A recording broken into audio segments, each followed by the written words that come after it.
Alex Volkanovski's coach is confused by the UFC's latest move to run back Volk versus Diego Lopes, and while their first fight was competitive, it was not the kind of fight that demands a rematch, especially not when the featherweight division is overflowing with elite contenders who have been building their resumes and making real claims for the belt. Coach says these days it is less about who has earned the shot and more about who is hot, who is trending, and who the fans are talking about. Most fans on social media believe the title shot should have gone to either Movsar Evloev, the undefeated machine who has been sitting at the top waiting for his moment, or Lerone Murphy, who finally broke through and became one of the division's most deserving contenders. Instead, the UFC chose a different direction. Some fans even built a narrative that the UFC is trying to get Volk out of the picture by giving him a knockout artist back-to-back. Meanwhile, Lerone Murphy went off on Twitter, frustrated about being passed up for a title shot, and joking that he will fight every month of 2026 out of anger. Volkanovski's coach also gave his breakdown of why this rematch will not look like their first encounter. Let's dive in. I think Alex is a lot more confident this time. You know, he had a lot of doubt and a lot of pressure on him on the last fight, you know, after coming back from the losses. So this time out, you know, he's coming with a different mindset than he did to the last one. It's more like he's the old Alex again, where the last one he had to prove he was Alex again, I thought. Where now I feel he's a lot calmer in his training, and he's not putting that much pressure on himself, you know, because he knows that he's still got it. I wonder what the big change is going to be for Diego in this fight. Look, I don't know if he would take it to the ground after, you know, when Alex took him down that first round and, you know, sort of mauled him. Michael Bisping just reacted to Paddy Pimblett getting an interim title shot against Justin Gaethje, a matchup that has the entire MMA world going absolutely crazy. The moment the news dropped, outrage exploded online. Fans called it a robbery, a rankings hit job, and straight up UFC purgatory for Arman Tsarukyan. Instead of rewarding the guy who has been grinding his way into undeniable #1 contender status, the UFC went with star power.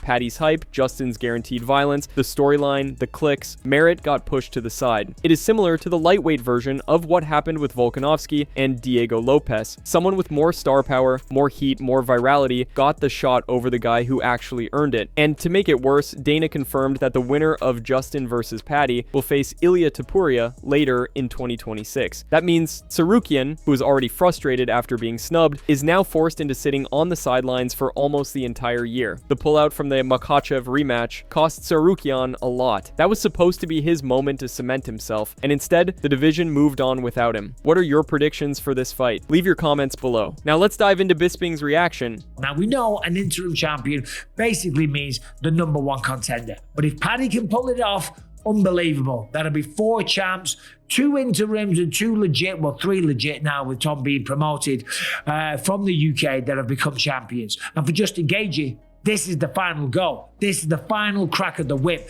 The man's had 2 title fights in the past, Charles Oliveira to Habib Nurmagomedov, and now he gets to go up against Paddy Pimblett. Now, talking about the matchup, of course, it is an easier fight for Justin than what it is against Habib Nurmagomedov, one of the greatest of all time. Islam Makhachev, the current pound for pound, and according to many people, a man that is surpassing Habib Nurmagomedov, right? So in that regard, it is an easier matchup. Will Paddy be able to take him down? Will he dance around the octagon? Yes, he will. Will he try and replicate the game plan of Max Holloway? Of course he will. Who wouldn't try and do that? You aren't going to stand and go toe-to-toe with Justin Gaethje because the man does have knockout power. But underestimate Paddy at your peril.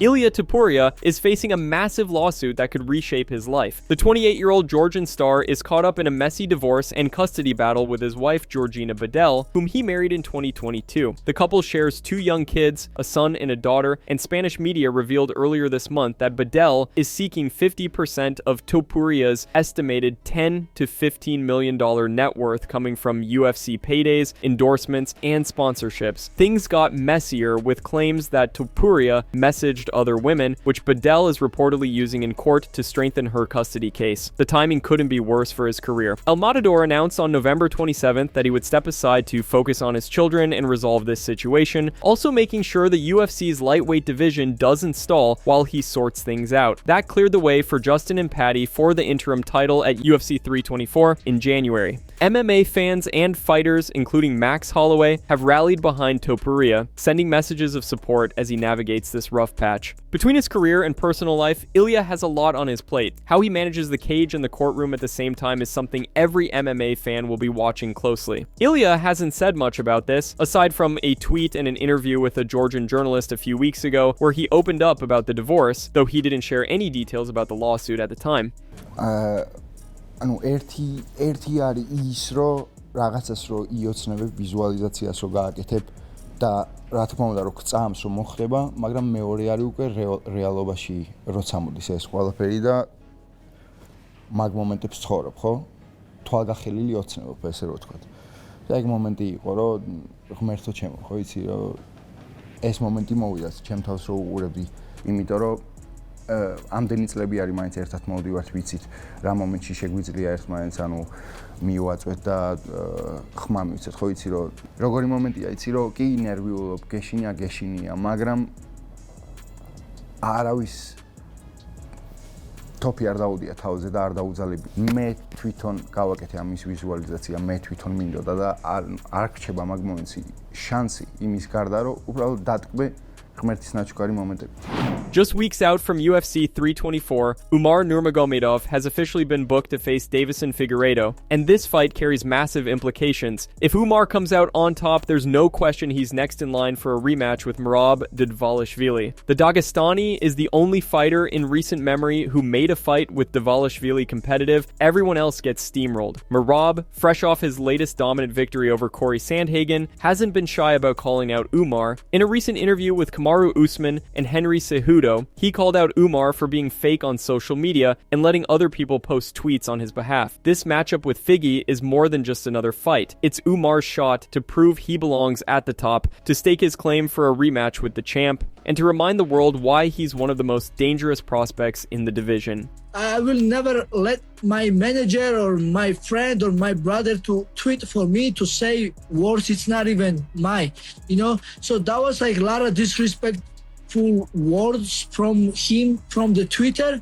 and also he did call me fake champion, and then so what I was mad about most, he don't respect me as a champion, That's it from MMA Psycho. Thanks for watching. Don't forget to leave a like and subscribe for daily MMA news.